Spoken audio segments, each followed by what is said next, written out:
This is Just Fantasy Baseball. We're bringing you the best fantasy baseball coverage around. I'm your host, Colby Olson, joined here by Clay Snowden, my co-host. Today, we're going to be breaking down the top 10 third basemen for fantasy baseball in 2023. Last week, we broke down shortstops. We're moving on to third base, and you're going to hear a lot of the familiar names here at third base because it's just a star-studded position at the top. There's a fun prospect in here, maybe two fun prospects that we need to talk about, and then a couple more guys that you kind of know about. You know what you're getting, some big-time sluggers. But yeah, overall, it should be a pretty quick rundown here. A lot of these guys, you might already know.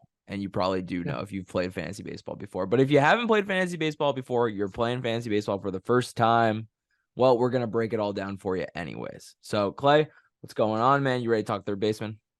I am. It's a pretty straightforward group, like we said before we hit record here. It's a lot of names that are established and kind of are what they are. A couple of fun prospects and some, fine options at the back end. I feel like the other top 10 lists have kind of more gradually gone down. This is like big time, big time, big time.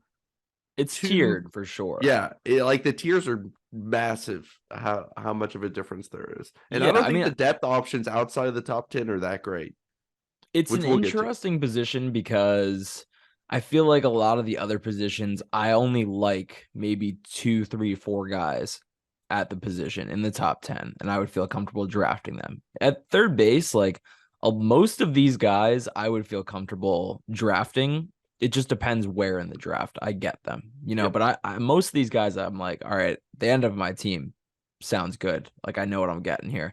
But yeah, I mean, like, let's just get into it. Coming in at number 1 is Jose Ramirez, who's been, a top 5 fantasy baseball player for what feels like the last 5 years, right? This is a guy that has been, locked in for 30 home runs a year, 20 plus stolen bases a year, an average near 300. Sometimes it's dipped below that. He's an extreme fly ball hitter. And last year he drove in a career high. I mean, like an insane amount of runs, 126 RBIs last year. His career high before that was just 105. So just an unreal fantasy season for a player that's been taken in the top 5 now for a long, long time. And I see no reason not to take Jose Ramirez in the top 5 yet again. I would take him potentially top 2 or 3. I mean, he could be your first pick. Like it just depends what you want. I think he's right. He's in the conversation for that for sure. Yeah, and he's a guy who I'm always going to target in the first round, and the guy that I'm going to try to draft if I'm not in the back half of the draft. He'll be gone by then, but a guy I always want on my team. He also has been healthy. He plays a ton of games. Um, a great approach at the plate, 10% walk, 12% K rate.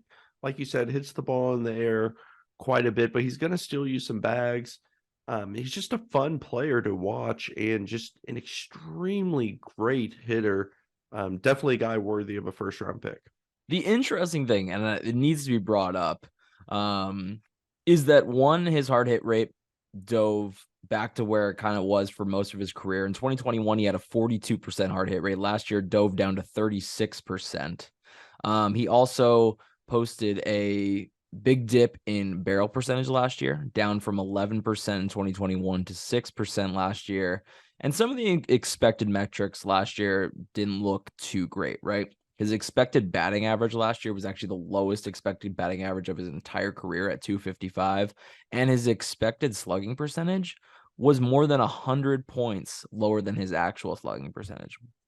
I don't know how much weight to put into that because Jose Ramirez is and always has been an extreme pull hitter and an extreme fly ball hitter. So he tends to, overperform his home run metrics, and just kind of his metrics overall.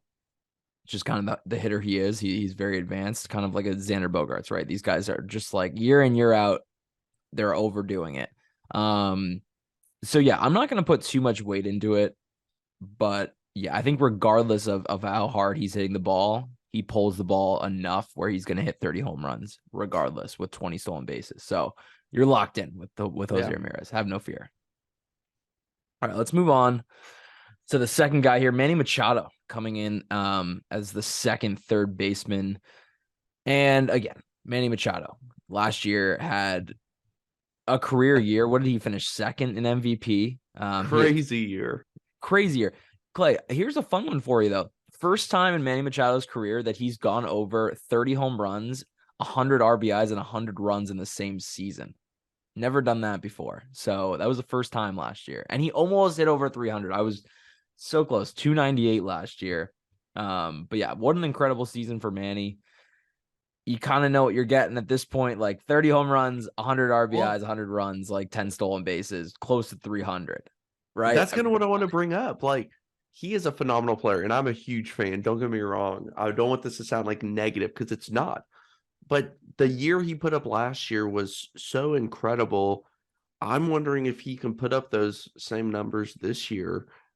We all know the, phenomenal lineup. He's going to be hitting in the middle of that lineup, like all the talent in the world. But like you said, 32 home runs, 100 runs, 102 RBIs, 290 hitter. Like, those are incredible numbers.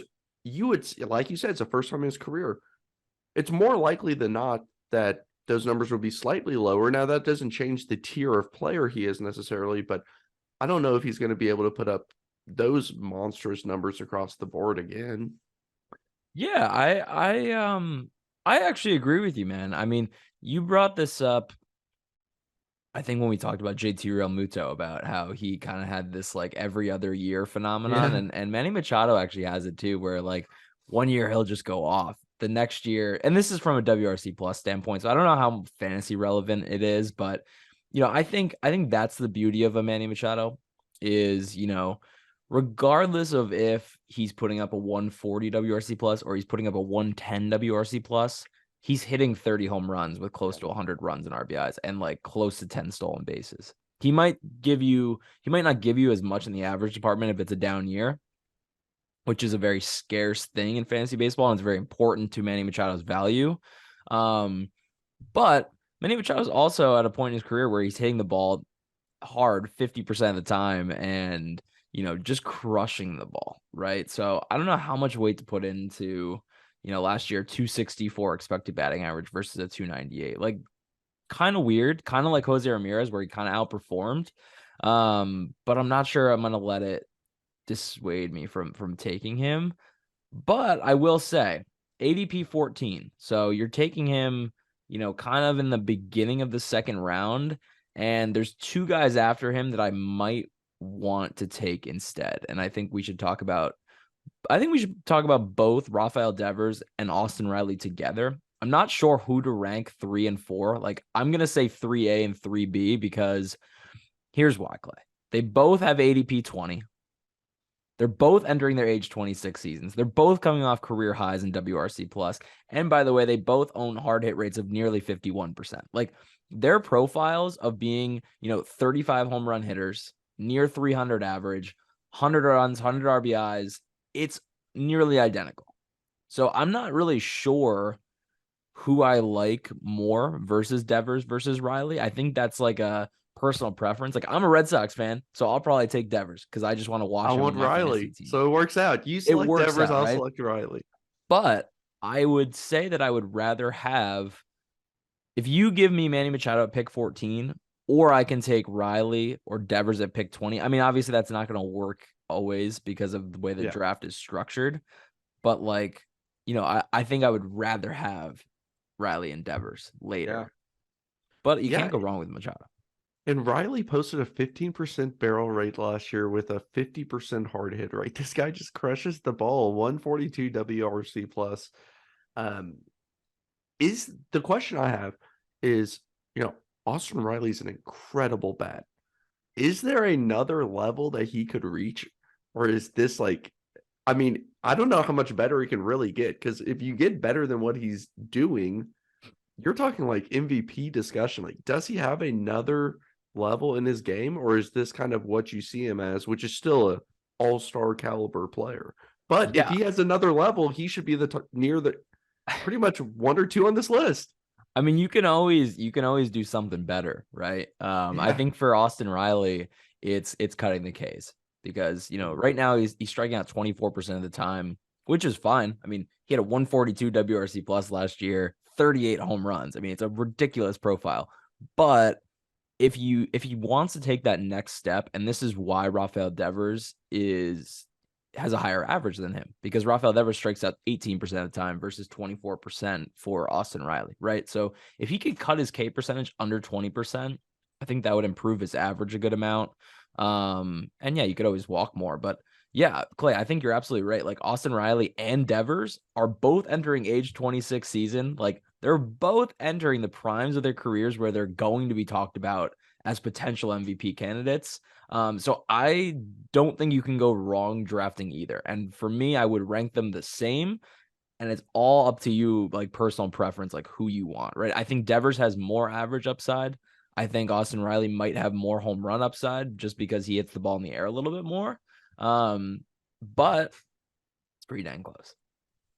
I notice you don't mention anything about the Red Sox lineup, Colby. What do you mean about the Red I'm Sox just lineup? I'm just trying to fire Oh, you up now you're about the opening Red up a can Sox. of worms on me. All right, let's talk about the Red Sox lineup because I think it's completely fine. Devers is hitting, second, third, fourth in this lineup. Masataka Yoshida's been added to the lineup. I'm expecting a Verdugo bounce back in this lineup. You have Tristan Casas now in this lineup. Like, yeah. Is it not great having Christian Arroyo starting at second base? Yeah, it's not great. But also, Adam Duvall's been a very good hitter in Yeah. years past. And adding him is a sneaky addition to this team, especially as an extreme fly ball pull hitter at Fenway Park. Like, I don't know if Yeah. you've seen the overlay for him hitting in Fenway Park. He would No, have had like, I was saying more in reference to the Braves lineup. If you're in between the two, that may be a decision maker I for you. mean, But I mean, like you said, you literally cannot go wrong. If both are on the board, just flip a coin if you can't decide, and I'm sure you'll be happy. like Devers last year, 84 runs, 88 RBIs in a really brutally bad Red Sox lineup for the second half of the season. Like everybody was Yeah. hurt and it was just a dumpster fire. Austin Riley, 38 home runs, but he only had 90 runs and 93 RBIs. So like it wasn't that much of a difference. Yeah. So yeah, I'm not really concerned about the Red Sox lineup. And the Braves lost Dansby Swanson. Yeah, Right. that's true. They only lost. I think Acuna bounces back this year, right? They have some bounce back candidates, but I want to I don't talk know, about the man. next guy on the list. Yeah, you go for it. Nolan Arenado here. He had a huge 2022. 151 WRC plus, and that's after posting a 113 WRC plus in 2021 and a 76 in the COVID year. I think that no one expected him to be this electric at the plate. Like I expected him to be good, but I mean he was otherworldly. Same with Goldie, and they were just this 1-2 punch that was incredible. I actually expect his numbers to tick down quite a bit. It's not because I don't like the player. He is pull happy. Every single home run went to left field. A pull happy hitter with 30 home runs last year, 73 runs, 103 RBIs, 5 stolen bases. A little bit of stolen base sprinkled in here and there compared to the last names that we just talked about. But what are your thoughts on him? He's just an interesting player that I just cannot see duplicating the year that he just had. And we know a lot of people will draft, whether it's right or wrong, and depending on your leagues, off the previous year's success or failures. Clay, when was the last time Nolan Arenado had less than 30 home runs and less than 100 RBIs? Excluding the COVID year. Excluding COVID. Yeah. I don't Excluding know. COVID. 2014. 24. Coors effect, man. Coors. 10 years. It's been almost 10 years since Nolan Arenado did not have more than 30 home runs and more than 100 RBIs. Like he has been locked in every single year. I mean, even in 2021 when he hit 255, like you mentioned, a 113 WRC plus, right? 34 home runs, 105 RBIs, and 81 runs. Like he's just locked in for that because, as you mentioned, the profile is extreme pull. He hits the ball hard enough, right? 39% hard hit rate. What's his pull rate? I mean, it's got to be insane. His 48%, yeah, his spray chart's kind of funny to look at. but a 50% fly ball percentage. That's got to be up there in the entire league. I'm pulling this Yeah. up real quick because it's And got it's to not be. that I don't think he's a good player. It's just, would you want to draft him? I feel like a lot of people are going to draft him based off of last year's numbers. Yeah, Even I though mean, I I know that's not think how it works. you're right. Like I think ADP 31 for him is, maybe it's high. I don't know. I was looking at the board in preparation for this episode and I couldn't justify like taking other guys that are ranked behind him ahead of him. Like I think where he's going is perfectly fine It's because fair. you know what he's going to give you. And I think the question mark for him is the average. Like what is the average going to be? Is it going to be 293 again? I highly doubt it because he has an average launch angle over 20 degrees. He has the third highest fly ball rate in baseball behind Kyle Schwarber and Jose Ramirez. So just extreme fly ball guys. There's actually two other third basemen that we're going to talk about in this episode that are in the top 10 in fly ball rate. Mookie Betts is 11th, by the way. Did not expect I that. would Did not have not guessed that. expect him to be as high as he is. But yeah, man, I can't justify like ranking him lower than like Yeah, the it top makes sense 30s. where he is. Like he's right It's next to just, Jose Altuve, and like I don't yeah, know, like it's tough. I could see taking either one of those guys. Yeah, it's really tough. It really is tough. It really is tough. So let's get to another guy that is actually on this fly ball list. Alex Bregman, 48% fly ball percentage. And what are we up to now on this list? Number 6? Up to number 6. Okay. So Alex Bregman coming at number 6. He's kind of on his own island. At the beginning of the episode, we talked about how, we talked about 4 guys in the top 20. Then we were at Arenado, ADP 31. And now we move back. Bregman's kind of on his own little island, going ADP 70. Huge bounce back year for him last year, Clay, because he was dealing with Yeah. injuries, during 2020. He was dealing with injuries in 2021. And so last year was kind of the first year we've seen Alex Bregman like truly healthy in a while. Also, I feel like in my brain, I think Alex Bregman is like 30 or 31 already. It Like feels he's that way. Arenado's age, and he was fully 28 last year. Like Yeah. he's still 28. He has not turned 29 yet. So no. 259 last year, 23 home runs, 93 runs and RBIs apiece. Struck out, 11% of the time last year, lowest strikeout rate of his career. The power jumped back up. It was a really, really solid year. The interesting thing about Alex Bregman is that extreme fly ball rate, because for a guy that strikes out only 11% of the time, you would not expect him to have never hit above 300 in his entire Yeah. career, right? 259 last year, 270 in 2021. He hit 296 back did he win MVP that year? Or did he come in second behind Trout? 296, 41 home runs, 122 runs, and 112 RBIs. It was an insane year. But yeah, man, what do you think of Alex Bregman? I want to hear your thoughts first. So he's a pretty safe bet, in my opinion. Like his approach alone is going to give him a high floor. He may not have the highest average on this list or anything like that, but uh, he'll put up a decent amount of home runs. He's in a fantastic lineup. Like I think he's a safe, sure thing. Um, Especially if it all just in the players we've talked about, I would select every one of these players like on my team. I'm not avoiding any of these guys in particular. It just depends on where my other, team construction looks like, what I need at those Just rounds. But depends on like what position you're drafting in. yeah, and if you want to go Alex Bregman, I don't think you will be upset at all. Like I think his floor is high.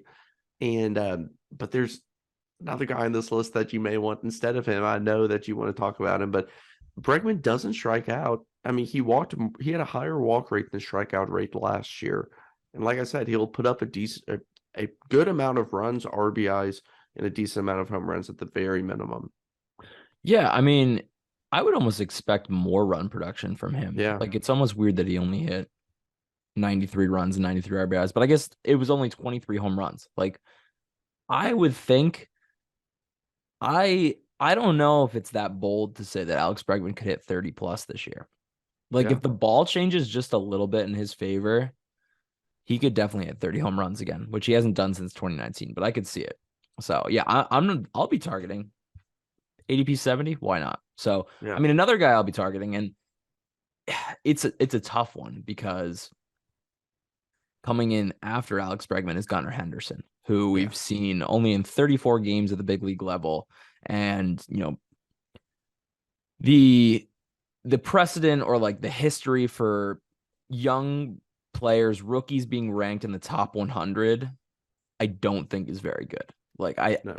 for them to for them to produce at the level of their ADP, for a rookie to produce at the level of ADP in the top 100, you have to have a pretty insane season.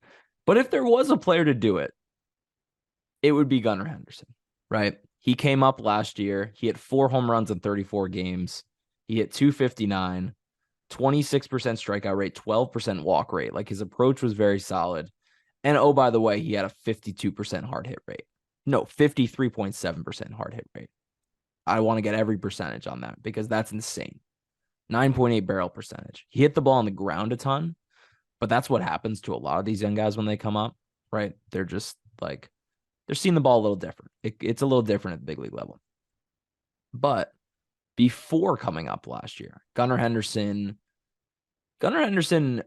I would be comfortable calling him maybe the best hitter in the minor leagues last year, at least top three, right? He hit 312 with 8 home runs and 12 stolen bases, and had 176 WRC plus at AA.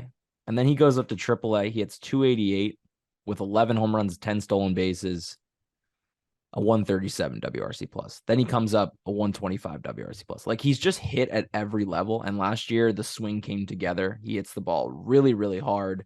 He steals bags. He's going to hit for power. So like for me, I don't think there's not a big question mark here, like whether he does produce. So I think like the floor is still pretty high for Gunnar Henderson here. Like I think at the very minimum, he's going to produce at a top 125, a top 150 value for you. But it's just the question, like, can he take the next step and be a top 50 player for you this year? I don't know about that. It's just very hard to do as a rookie. But Yeah. maybe And I love him as a player. I mean, I like all the guys on this list. A 12% walk rate. It was a tiny sample size, but for someone who's never seen MLB pitching to be put in that position and still walk at 12%, it's pretty good. Now, like I said, small sample size. but It all comes Clay, down to the big value sample here, here where he's because being direct. he's never had a walk rate below 12% since high A. Yeah, I mean, he's got a great approach at the plate. But with me, it's like you kind of said. I always am hesitant with rookies, especially drafted this high, because what happens is somebody else in your draft is going to probably take him higher than projected because somebody wants Gunnar Henderson because they like the same things that we like. They get excited about him being on your team, on their team, and they're willing to reach some. So for me, I'm a little hesitant to draft him where he's probably going to end up, even though I do like him. Uh, so yeah, that's kind of where I stand on him. Yeah, I mean, I would draft him. I would reach for him a little bit. I would take him at the end of the top 100 here, like between 80 and 100. Why not? Right? The projection systems have him for, 20 home runs, 10 stolen bases. I don't really know where he's going to end up runs RBIs wise. Let's just say he ends up 80 runs, 80 RBIs, and he hits like 260 to 270, which I think he could do because he hits the ball really hard. Like the strikeout rate of 26%. Okay, it's a little high, but when he does make contact, it's really hard. His batting average balls in play has been above, 330 his entire career. So I think that's doable. I'll say draft because this is an exciting, really, really exciting player. And I don't think he's going to skip a beat and he's immediately going to come up and be good. And people are drafting him as such. So respect to Gunner. Let's move on because we got another rookie to talk about, Clay. Or is he? No, he's not a rookie. He was a No. rookie last year. Damn. Well, an almost rookie. Jose Miranda. We were talking about him a lot last year when the fantasy show was not gambling advice as a waiver wire pickup, because he's very intriguing, right? For his, in 2021 at the minor league level, he hit 30 home runs. He hit 344 and struck out less than 15% of the time. So kind of ridiculous. And then what did he do? He comes up as a 24-year-old last year, strikes out 19% of the time, hits 15 home runs, hits 270. And down the stretch in the second half of the season, he actually hit 280. 42% hard hit rate. I guess my question is, does he have 30 home run power at the major league level? Like he did it at the minor league level. I don't know if he has it at the major league level yet. And that's kind of where I sit. I have in my notes written down like how much power question mark. That's exactly what I've written down because I think he's going to make enough contact as we've seen throughout the minors. And he did struggle a bit early on. Now he wasn't in the lineup every day. He was playing different positions, like kind of bouncing around. It wasn't exactly the most ideal situation for a rookie to be in. Started to get more playing time in the second half, started to level out those numbers more to what we could see going forward with that 280 average, 347 on base. The big question is just how much can he impact the baseball, and will he be somebody who can touch, 27 to 31 home runs, or is he going to be somebody more in the, 21 to 24 home run rate range? I don't really know, but if he hits 20 plus, I'll be ecstatic. Yeah, he's a guy that I'm really in on. Like I'm in on really too. like him. And we didn't even mention where he's being drafted. I mean, he's being drafted, ADP 150. Yeah. You might have to grab him a little above that, but we talked about how average is a very scarce category in fantasy baseball. And Jose Miranda will hit for a high average because he doesn't strike out. And I would expect his strikeout rate to cut this year, right? It was 18% in the second half last year. I wouldn't be shocked if it was 15 to 16% this year. He's definitely working on things. Seeing a season of MLB pitching is huge. I think the other concern for me, though, Clay, and this isn't going to deter me from drafting him, but we talked about this with Carlos Correa. The run production in this Twins lineup was weird last year, right? He played 125 games. Jose Miranda did 45 runs, 66 RBIs. The projection systems this year have him for, anywhere between 60 and 70 runs and RBIs. So I just kind of wonder what he's in for there, but he hit between first and fourth in this lineup down the stretch last year. So I like it. I'm intriguing. taking him. He's a big draft. Draft him. I think that's what we're both on, Yes. huh? Okay. Yes. All right. Let's finish off. I know I said this is the top 10, but this is not going to be the top 10. We're going to do in the top 11 today because I want to talk about two guys that I think are the same player, and then I want to talk about another guy that, like, it would almost be rude to just like keep him off. Like, I think we just need to talk about him with this crop of players and then move on to Friday. So coming in at number 9 and number 10, I'm going to say 9A and 9B. That's how I'm going to get around it. So Brian Hayes will be copping out on this list. We're copping out here. 9A and 9B, Eugenio Suarez and Matt Chapman. I cannot see a difference between these two players. And they're being taken literally picks from each other, and for good reason, right? Both of these guys have 30 home run power. Eugenio Suarez hit 31 home runs last year, 87 RBIs with a 236 average. Matt Chapman, 27 home runs, 76 RBIs, and a 229 average. Like, they could not be more similar. I think they're genuinely 30 home run guys with average concerns, and they both play in decent enough lineups where they're going to get 80 RBIs, 80 runs, and call it a day. And I wouldn't hate drafting either of them, but I'm also not like, woo! Does that make sense? Yeah, well, it's 2 straight years that Matt Chapman has hit exactly 27 home runs. So you can actually write that down in ink for 27 home runs this year. These profiles are the same in a lot of ways. High strikeout. So if you're in a league that has a points league with negative strikeout, these players are not going to be valued the same way as, a lot of other players.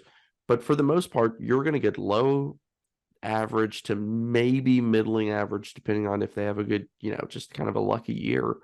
You're going to get low on base and you're going to get high home runs and not like a ton else. Like, I don't personally love it because I feel like I'm going to be able to find home runs elsewhere. Um, I don't know. I'm just like not in on this type of player most of the time. Suarez is striking out over 30% of the time, and that's just, you have to have a lot of luck. And if you look at his season from like 2021, when he Well, was he on the creates his Reds and own luck. when everyone wanted to get him off the Reds, he had pretty much the same batted ball data as he did last year. Like, very similar. So it just goes to show you, when you strike out that much, if you're not getting lucky, your entire fantasy value can I mean, tank. like, I wouldn't say he gets lucky though. He creates his own luck. Like a 15% barrel rate's pretty insane. And he hits the ball in the air enough that like Yeah. that's why he hits 30 plus, right? That's why Yeah. he's what's the stat with Eugenio Suarez, Clay, where doesn't he have the most home runs since like 2017 in baseball, 2018, something I like don't that? know about that. He did have that one year that fluffed those numbers, Pretty but yeah, sure he does. it's fine. Um, He's a power hitter who strikes out a lot and doesn't do like a ton else. Um, all right, I'll add he's this. fine. If you're in an on-base percentage league, I think Matt Chapman is a legitimate must draft because in the second half last year, he had a 14% walk rate, a 352 on base percentage, which is pretty ridiculous considering Yeah. he hit 12 home runs over that span and like just pounded in other great stats, like a 129 WRC plus. He had a great second half. And Matt Chapman also had a 50% hard hit rate last year, which is, pretty dang good. Eugenio Suarez actually had a higher barrel percentage though. So not as high of a hard hit rate, but high barrel percentage. Yeah, I think these guys are basically the same. So if you need a lot of power and like you drafted average early in the draft and you need power, I think it Sure. could be a good option. And if you need average, go for Jose Miranda. That's what I would recommend. Yeah. All right. I want to talk about Brian Hayes to end this episode because we're not going to end on a good note today. I decided I don't want to end on a positive, happy note. Like, it's going to be not depressing, but maybe it is depressing because Brian Hayes could be an insanely good hitter and he just chooses not to be for whatever reason. 7 home runs last year, 20 stolen bases. 20 stolen bases, very intriguing. A 244 average. And then you look below the surface a little bit and you realize he has a 47% hard hit rate. And you're like, Brian, how do you hit 244 with only 7 home runs and a 47% hard hit rate? It doesn't add up. Well, he's Eric Hosmer at third base. 50% ground ball rate last year, 56% ground ball rate in 2021. He just hates hitting the ball in the air when we know now that hitting the ball in the air is what you should do when you hit the ball hard. But no, Brian decided that he doesn't want to hit the ball hard. So, Clay, what's your thought on Brian Hayes? Is this like the first guy on this list where you're thinking, I don't really want to draft him? See, I'm kind of in the opposite. Like, I'm willing to draft him as a backup type plan. Like, at the end of your roster, you need to fill out a couple of guys. If you want to draft Brian Hayes, because he has shown at times in his short MLB career, when healthy, that he can be good. Last year was the biggest No, sample what do you size. mean? He His has rookie shown. year. What has he shown? What has he shown other than a Let me WRC finish. Let me plus less finish. than 90? Let me finish. 85th percentile or better in average exit velocity, max exit velocity, and hard hit percentage. He hits the ball hard. He hits it into the ground. He's still a young player. Like, it is not insane to think that he could change to be so you would not even You're draft him at falling all. into Not the even a thought. trap. You're so falling into the trap. You're falling into the Eric Hosmer trap right now. Like, oh No, no, no, yeah, no, no. Eric Hosmer knows that he could hit the ball in the air and hit You're 30 home forgetting runs. an important No, they caveat. don't know. And they can't change, and they're never going to change. And they're like a toxic girlfriend that you should break up with, but you You can't break up with them are because they're forgetting kind of something. cute, but they have this terrible personality on the inside that they won't change for you, Clay. They won't change it for you. You're forgetting the 20 stolen bases. And that is valuable. And that is something that, okay, I'm getting a player, a flyer on a player who can steal 20 bags and hits the ball hard, who's still young. Like, it is possible. And if guess what? If it doesn't work out, you can drop him. But you're finding 20 stolen base You're not type. if it He's doesn't work out, not. you're gonna drop him. You spent a top 20, top 15 pick on this guy, and you're just gonna drop him. If a player doesn't work out, you got to drop him. I'm saying he's worth a chance in the draft. In your brain, you're already thinking about dropping Cabrian Hayes. Oh no, I just said if it doesn't work out, you can always just drop him. You're not married to him. I mean, the 20 stolen bases is intriguing, but I just don't know if I can stomach it with what else he's bringing to the table. Like low average, no run production here, like Look at 55 Brian runs Hayes' in breakout year, 2023. Draft him in the top 10. like I don't even know what you're talking about right now. I'm scared. I'm very scared I for want to anybody that's make it very drafting clear Cabrian from the Hayes. beginning. I said take a flyer, a backup. I'm not saying draft this guy to start. You don't want to touch him at all in the draft. I no, I really don't. Like I this is the exact type of player I've fallen into the trap before with Eric Hosmer, where it's like, oh, like 50% hard hit rate, and like all he has to do is hit the ball in the air a little bit more. Obviously, he should know that he has to do that. But these guys' swings, they've been swinging a certain way for so long that, like, if you change their entire swing and swing plane, you might fuck up everything. That's the You problem. might. Yeah. That's the problem. Hey, So I'm rolling the dice, baby. Let's go. I get legitimately angry when I look at Cabrian Hayes' profile because there is so much to dream on. And we didn't, I mean, this is a fantasy show, so we're only talking about offense, but Cabrian Hayes might be the greatest defensive third baseman in baseball. And that might be offensive to Matt Chapman and offensive to Nolan Arenado. But Cabrian Hayes is insane over at third base, and he's on their level at least. But he It just could has happen. decided that he does not want to hit the ball in the air. And that's the end of my rant. I'm going to stay away because it's a bad lineup anyway. There's not enough run production upside for me. There's not enough home run production upside. The 20 stolen bases is great, but I'll find them elsewhere. Cabrian, That's fair. you're not going to be That's on my fair. team this year. I'm sorry, buddy. I hope you hit the ball in the air this year. Do it. Like, just please, for me, do it. That's the Just Fantasy Baseball show, or Just Fantasy Baseball. Whatever. I'm fired up right now. Just Fantasy Baseball. You got Colby fired up on a Tuesday about Cabrian Hayes to end this episode. If you made it this far, I hope you enjoyed that rant. We're going to catch you Friday. We're going to break down all the rest of the third baseman. That's going to do it. Clay, I'll see you later. We'll talk Friday. See you later, Have a everybody. good one.